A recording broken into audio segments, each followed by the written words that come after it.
Halo teman-teman semuanya, terima kasih sudah klik video ini.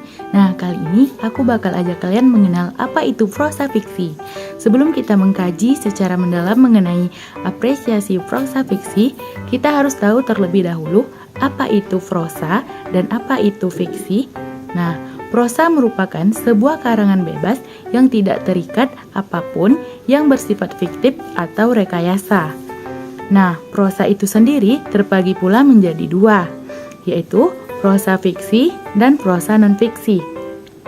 Nah, teman-teman pasti bertanya, apa sih prosa fiksi dan prosa non-fiksi itu? Prosa fiksi merupakan proses yang lebih mengutamakan imajinasi ataupun rekayasa. Contohnya, dalam sebuah novel maupun cerpen. Sedangkan prosa non-fiksi lebih mengutamakan sebuah fakta daripada fiksi. Bisa kita contohkan dengan esai ataupun biografi. Nah, itulah tadi pengertian dari prosa fiksi dan prosa non-fiksi. Sekarang, aku bakal ajak teman-teman mengupas lebih dalam mengenai prosa fiksi. Sebelumnya, kita sudah membahas mengenai prosa fiksi, yaitu novel dan cerpen. Nah, dari novel dan cerpen ini memiliki perbedaan diantaranya, yaitu secara umum kita dapat lihat bahwa novel memiliki cerita yang panjang, sedangkan cerpen memiliki cerita yang pendek.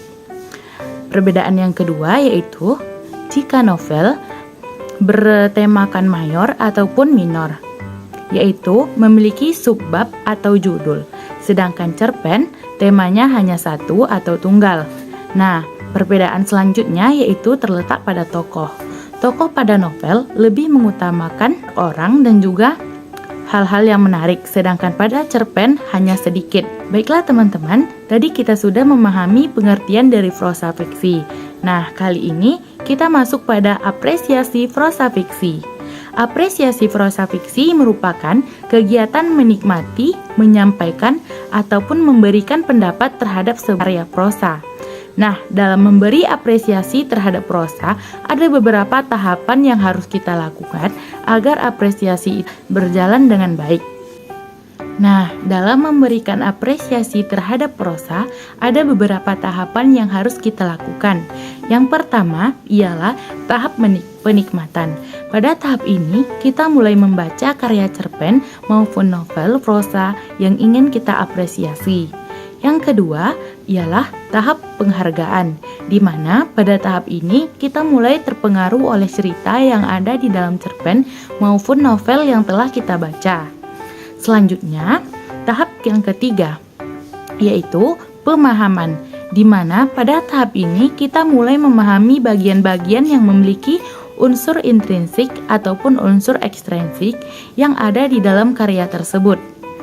Tahap yang keempat yaitu penghayatan, di mana pada tahap ini kita mulai menganalisis lebih mendalam dengan mencari makna-makna yang terkandung dalam unsur tersebut, serta isi yang terkandung dalam karya sastra tersebut. Nah, yang kelima atau yang terakhir ialah tahap penerapan, di mana pada tahap ini kita mulai mengeluarkan ide-ide baru serta memberikan tanggapan terhadap novel maupun cerpen tersebut. Nah, dengan memahami tahapan-tahapan dalam apresiasi prosa fiksi, kita tidak lagi membaca novel maupun cerpen dengan begitu saja. Namun, kita akan lebih paham mengenai unsur-unsur yang ada di dalamnya serta makna-makna yang ada pada karya tersebut. Sekian penjelasan dari saya. Terima kasih, semoga bermanfaat. Sampai jumpa di video selanjutnya.